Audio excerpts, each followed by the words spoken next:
Hello বন্ধুরা, তোমরা কেমন আছো? আমি খুব ভালো আছি। আবারও চলে এসেছি পরের ভিডিও নিয়ে। কেরালায় ঘুরতে যাওয়ার এটা দ্বিতীয় দিন। মুন্নারে আগের দিন পৌঁছাতে আমাদের বিকেল হয়ে গেছিল বলে আমরা সেরকমভাবে কিছুটা ঘুরে দেখিনি। পরের দিন তাই সকাল সকাল বেরিয়ে পড়েছি মুন্নারটাকে ঘুরে দেখব বলে। আর এখন আমরা যাচ্ছি টিপ মিউজিয়ামের কাছে। এই টি মিউজিয়ামের ভিতরে কি কি জিনিস আছে তা আমরা দেখব বলে চলে গেছিলাম টি মিউজিয়ামের ভিতরে। আর এটা হচ্ছে টি মিউজিয়ামের ঢোকার প্রবেশ পথ। এই টি মিউজিয়ামের ভিতরে অনেক জিনিস আছে, আর ভিতরেই ছিল দেওয়ালে আটকানো বিভিন্ন পশু পাখির মুখ আর তাদের শিং। আর সঙ্গে নিচে কিভাবে চা পাতা থেকে চা তৈরি হতো তা পরপর সাজানো আছে আর লেখা আছে। আর এই ঘরের ভিতর থেকে বেরিয়েই আরেকটি ঘর আছে। সেই ঘরের ভিতরে আমাদেরকে চা পাতা কিভাবে তোলা হয় এবং শ্রমিকরা কিভাবে কাজ করে, তাদের শরীর খারাপ হলে কিরকমভাবে চিকিৎসা করা হয় ও সারিয়ে তোলা হয়, তা এই ভিডিওর মাধ্যমে বোঝাচ্ছিল। আর ভিডিওটি শেষ হওয়ার পরে তারপরে আমরা আরেকটি ঘরে চলে গেছিলাম, যেখানে অনেক পোর্সেলিনের সুন্দর শোপিস রাখা রয়েছে। তার মধ্যে ফুলদানিও ছিল বিভিন্ন রকমের। আর তারপরে পরের ঘরেই ছিল হচ্ছে কিভাবে তারা চা গাছ থেকে চা পাতা তুলে নিয়ে আসে, আর কোনটা কি চা পাতা সেটাই এখানে সবাইকে দেখাচ্ছিল।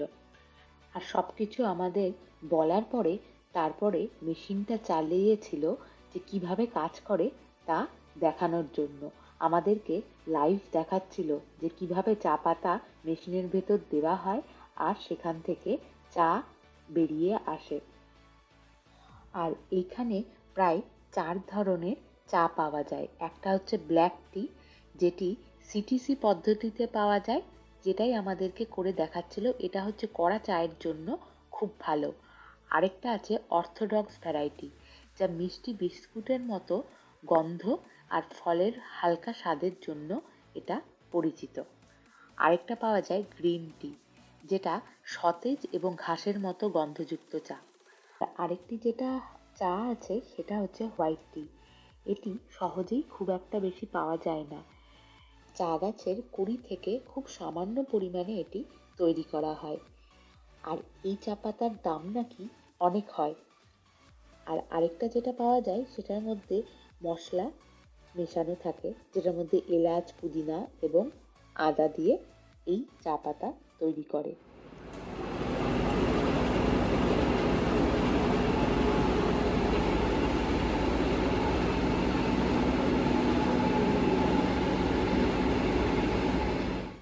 আর একদিকে আছে গ্রিন টি আর একদিকে আছে ব্ল্যাক টি। আর তারপরে দেখাচ্ছিল সেটা হচ্ছে হোয়াইট টি। এই হোয়াইট টিটা তৈরি করার পরে আমাদেরকে দেখাচ্ছিল যে কিভাবে ছাকনায় ছেঁকে এটিকে চায়ের জন্য উপযোগী করে তোলা হয়। হাতে নিয়েও আমাদেরকে দেখতে দিচ্ছিল অল্প অল্প করে।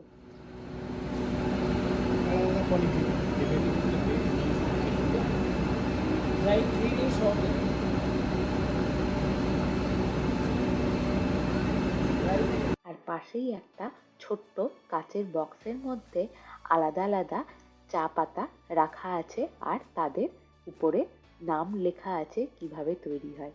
আর মিউজিয়াম থেকে বেরিয়েই একটা ছোট্ট দোকান আছে, যেটা পুরোটাই চা পাতা। আর তারপরে আমরা চা মিউজিয়াম থেকে বেরিয়ে গেছিলাম এখানে ন্যাশনাল পার্কে যাব বলে। এই ন্যাশনাল পার্কটা কিন্তু ভীষণ সুন্দর ছিল। আমরা বাসে উঠে গেছিলাম।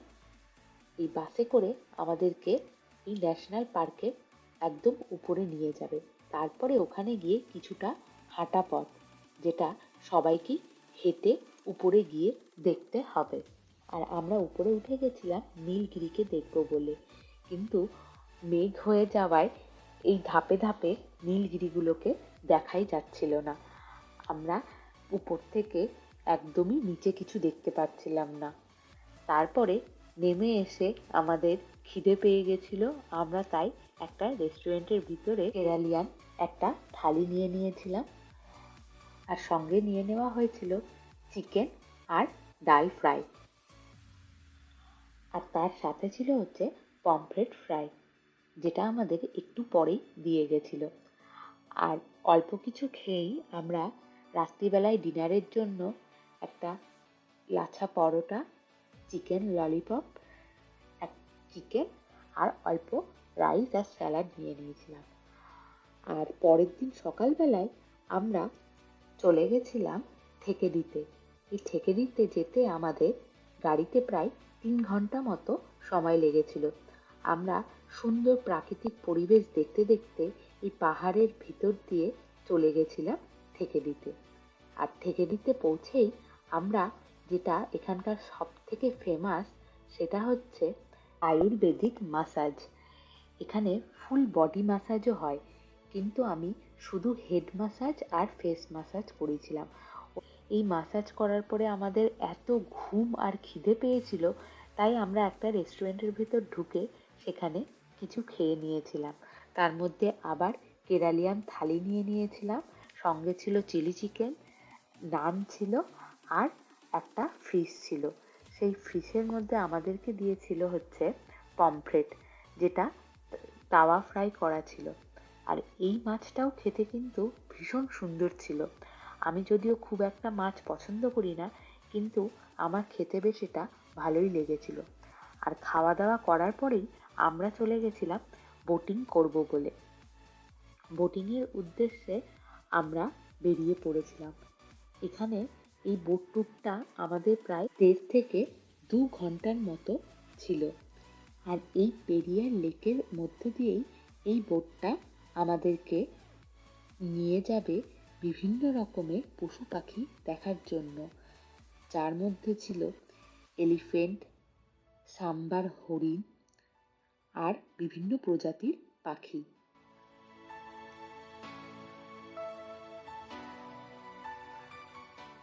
আর অনেকক্ষণ বোট ট্যুরটা হওয়ার পরে আমরা দূরে দেখতে পেয়ে গেছিলাম ডিয়ার। আর এখানে ছিল অনেক নীল থার, আর যেখানে যেখানে পশুগুলো ঘাস খাচ্ছিল একদম কাছ দিয়ে আমাদের বোটটাকে নিয়ে যাওয়ার চেষ্টা করছিল। আর ওরা বেশি আওয়াজ পেলেই যে যার মতো ভিতরে ঢুকে যাচ্ছিল। আর দূরে এই যে পশুগুলো দেখা যাচ্ছে, এগুলির নাম হচ্ছে বাইসন। আর আমরা এই পশু দেখেই ফিরছিলাম, এবং ফেরার পথেই মাঝ রাস্তায় একটি গাছের উপরে অনেক পাখি আর তাদের বাসার ভিতরে ছোট ছোট পাখির বাচ্চাও ছিল। আর তারপরেই আমরা থেকেডিতে হোটেলে চলে আসি। আমরা হোটেলে আসতে আসতেই আমাদের 2টো কমপ্লিমেন্টারি ড্রিঙ্ক দিয়ে দিয়েছিল। আর তারপরে সব ডকুমেন্টস চেক করার পরে আমাদের রুম দিয়ে দিয়েছিল। আর আমাদের রুম ছিল হচ্ছে 3 তলায়। আমরা এখন রুমের ভিতরে ঢুকেছি।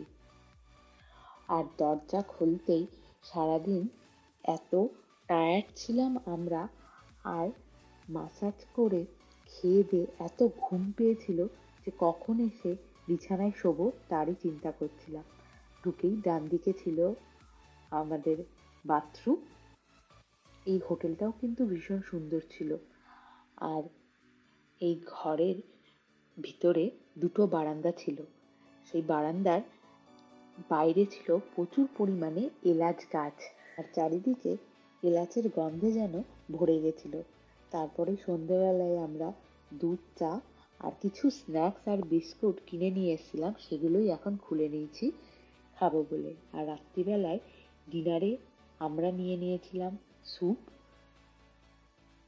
সঙ্গে পরোটা ছিল, ছিল রাইস, একটা ডাল মাখনি ছিল, রুটি ছিল আর অল্প ফিশ ফ্রাই ছিল।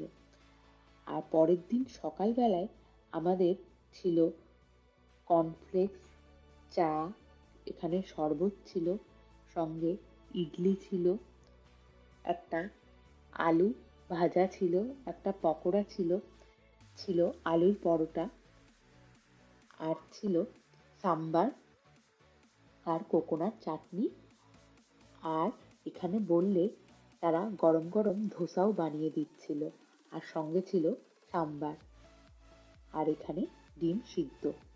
আর সকালবেলায় খাবার খেয়েই আমরা পরের জায়গায় যাব বলে তৈরি হয়ে গেছিলাম। আর পরের কোথায় যাব তা দেখতে পাবে তোমরা পরের ভিডিওতে। আজকের মতো ব্লগ এখানেই শেষ করছি। সবাই খুব খুব ভালো থেকো।